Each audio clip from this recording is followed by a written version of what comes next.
சொல்லு. சிரிக்காம பதில் சொல்லு. എനിക്ക് ഇഷ്ടമുള്ളതുകൊണ്ടാണ് അന്ന് അഭിനയിക്കാൻ പോയത്. എന്നിട്ട് അവിടെ നിന്ന് മാറ്റി വിട്ടു.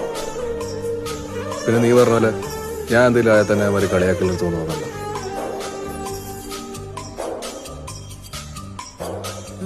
கீழே ஒருத்தர் கத்திட்டு இருந்தது கேக்குதா? மேல வா, அப்புறம் இந்த மேட்டர்லாம் காதுலயே விழாது. வேங்குழலில் இழைந்தாயடி என் காதைய